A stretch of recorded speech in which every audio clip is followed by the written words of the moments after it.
ஒரு அரசாங்கமே குறிப்பிட்ட ஒரு பாலடைந்த கோட்டைக்குள்ள பேய் இருக்கிறதா சொல்லி குறிப்பிட்ட நேரத்துக்கு மேல அந்த கோட்டைக்குள்ள யாரும் போக கூடாதுன்னு தடை போட்டிருக்காங்கன்னு சொன்னா உங்களால நம்ப முடியுமா?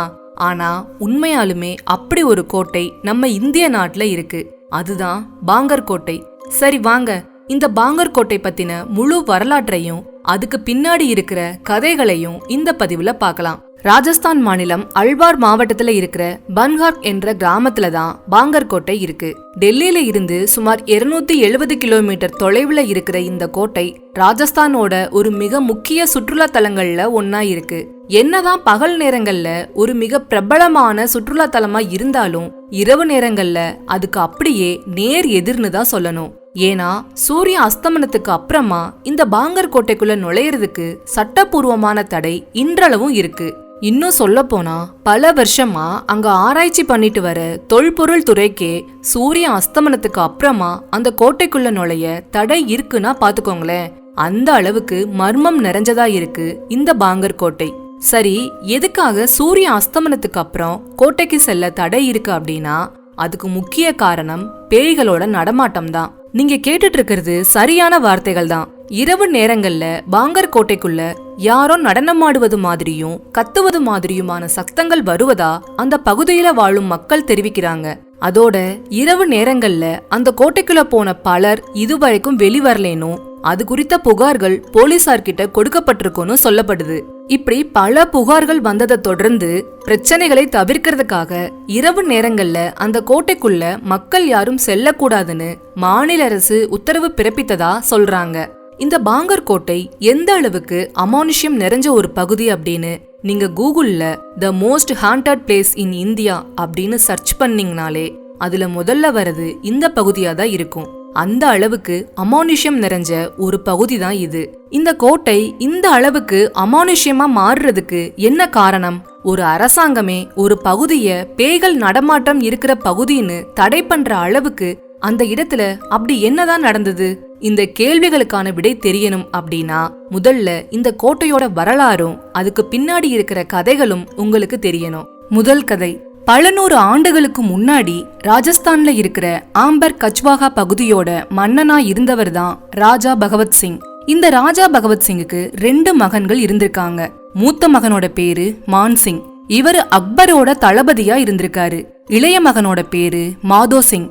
இந்த மாதோ சிங்க்கு தான் பகவத் சிங் இந்த பாங்கர் கோட்டையை கட்டி கொடுக்கறாரு.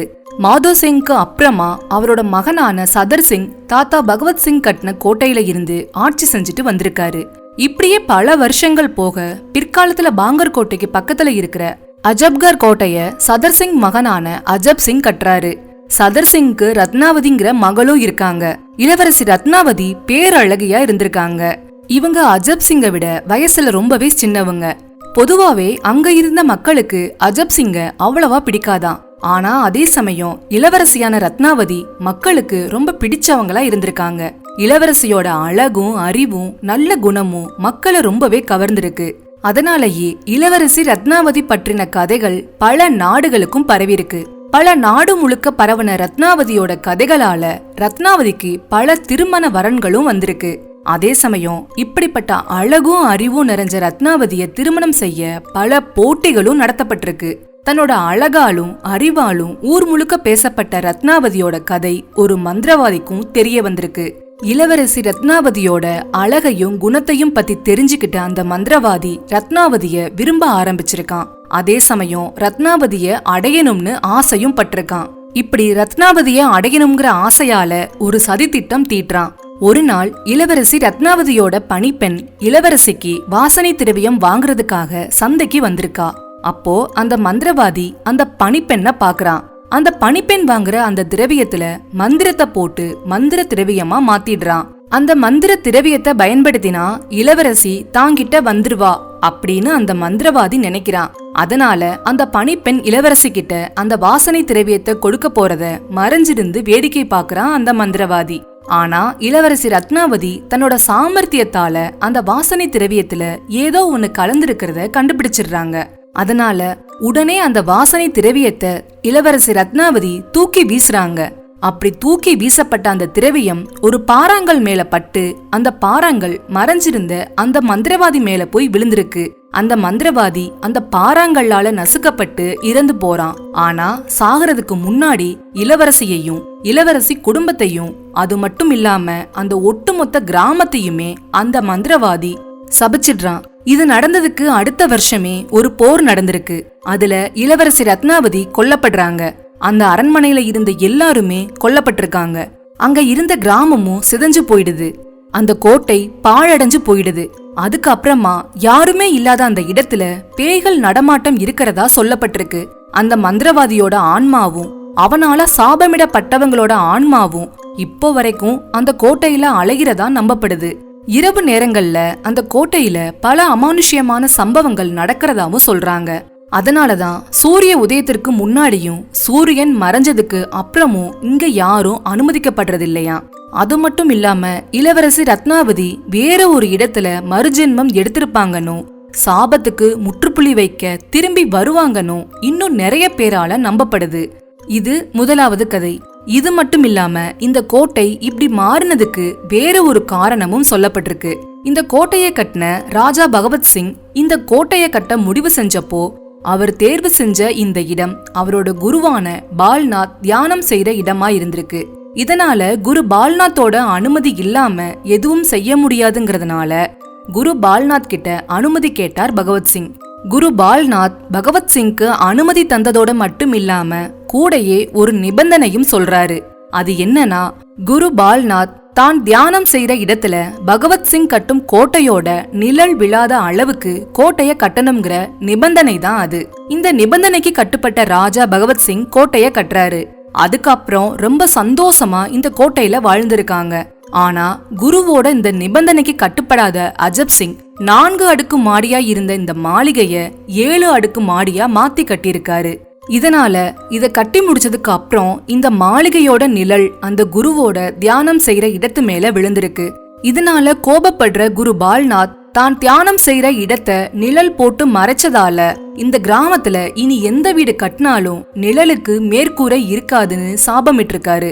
இதனாலதான் இந்த பாங்கர் கோட்டை கட்டிடம் முதல்ல கட்டின 4 மாடி மாளிகையோட மேல்கூரை இல்லாம இருக்கிறதாகவும், அந்த கோட்டையை சுற்றி உள்ள எந்த ஒரு கட்டிடத்திலையும் மேல்கூரை ஏதும் இன்றி இருப்பதாகவும் சொல்லப்படுது. அதே நேரத்துல மேற்கூரை கட்டினாலும் இடிஞ்சு விழுந்துடுதுன்னு நிறைய பேர் சொல்றாங்க. அடுத்து இந்த கோட்டைக்குள்ள என்னென்ன இருக்குன்னு பார்க்கலாம். இந்த கோட்டையோட முக்கிய நுழைவு வாயிலான பூத் பங்களாக்குள்ள நுழைஞ்சா ஹனுமார் கோயில், கோபிநாத் கோயில், மங்களதேவி கோவில், கணேஷ் கோயில் போன்ற பல்வேறு ஹிந்து கடவுளர்களோட கோயில்களையும் அத்தியாவசிய பொருட்கள் விற்கப்பட்ட கடைகளோட தொல்பொருள் எச்சங்களையும் பார்க்க முடியும். இந்த கோட்டையில வசிச்ச பணக்காரங்களுக்கு தனியா ஒரு பகுதி இருக்கு. அரசர் அரசவைய நடத்திருப்பாருங்கிறதால அது தொடர்பான சில கட்டுமானங்களும் இருக்கு. அந்த காலத்துல போர்கள்ல குதிரைகளும் யானைகளும் அதிகம் பயன்படுத்தப்பட்டிருக்கு. அதனால அந்த விலங்குகளை அடைக்க பயன்படுத்தப்பட்ட இடமும் அவற்றோட தொழுவங்களும் இந்த கோட்டையில இருக்கு. இந்த கோட்டையில ஒரு அழகான அரண்மனை இருக்கு. இங்க ராஜா மற்றும் அவரது ராணிகள் வாழ்ந்திருக்காங்க. பாதுகாப்பு கண்ணோட்டத்துல பார்த்தா ஒவ்வொரு கோட்டையிலையும் ஒரு கண்காணிப்பு கோபுரம் இருக்கும். இதன் உதவியால கோட்டையில் வசிப்பவங்க மற்றும் வெளியில இருந்து தாக்குதல் நடத்துபவங்க கண்காணிக்கப்பட்டாங்க. இது மாதிரி ஒரு கண்காணிப்பு கோபுரம் மலையோட உச்சியிலையும் இருக்கு. இத தவிர கைதிகளையும் எதிரிகளையும் அடைக்க ஒரு சிறையும் இங்க கட்டப்பட்டிருக்கு. இந்த பாங்கர் கோட்டை சரிஸ்கா புலிகள் சரணாலயத்திற்கு ரொம்ப பக்கத்துல அமைஞ்சிருக்கிறதுனால இந்த பகுதி முழுவதுமே மின்சார வசதி கிடையாது. மாலை வேளையில இந்த பகுதி முழுவதும் இருள் சூழ்ந்து காணப்படும். இங்க இருள் நிலவுவதால வௌவால்கள் அதிக அளவுல இருக்கு. புலி, சிறுத்தை உள்ளிட்ட விலங்குகளும் இங்க வசிக்குது. இப்படி திகில் நிறைந்த கட்டமைப்பும் கதைகளும் இந்த பாங்கர் கோட்டைய சுற்றி சூழ்ந்திருந்தாலும் ஒரு நாணயம் அப்படின்னா அதுக்கு 2 பக்கம் இருக்கிற மாதிரி இந்த கோட்டையை பற்றின வேறு விதமான பேச்சுக்களும் மக்கள் மத்தியில இருக்கு. இந்திய பாராநார்மல் சொசைட்டியை சேர்ந்த சித்தார்த் பன்வால் என்ன சொல்றாருன்னா, அவங்க குழு 2012ஆம் ஆண்டு ஒரு இரவுல பாங்கர் கோட்டைக்கு போயிருக்கு. ஒரு பாராநார்மல் குழு இந்த இடத்துக்கு போறது இதுதான் முதல் தடவை. அவங்க குழு ஒரு இரவு அங்க தங்கி அந்த முழு விஷயத்தையும் ஆராய்ஞ்சிருக்கு. அவங்க கொண்டு வந்த கருவிகள் ஆராய்ச்சியின் அடிப்படையா அமைஞ்சிருக்கு. கருவிகளோட உதவியோட அவங்க தகவல்களை சேகரிச்சிருக்காங்க. அங்க ஏதாவது அமானுஷ்ய செயல்பாடு இருக்கிறதா கண்டறிய முயன்றிருக்காங்க. ஆனா இந்த ஆய்வோட முடிவுல அவங்க கருவிகள்ல வழக்கத்திற்கு மாறான எந்த ஏற்ற இறக்கங்களையும் அவங்க பார்க்கல. உண்மையிலேயே அந்த இரவுல அவங்க உணரும்படியான அல்லது பதிவு செய்யும்படியான எந்த ஒரு விஷயமும் நடக்கல.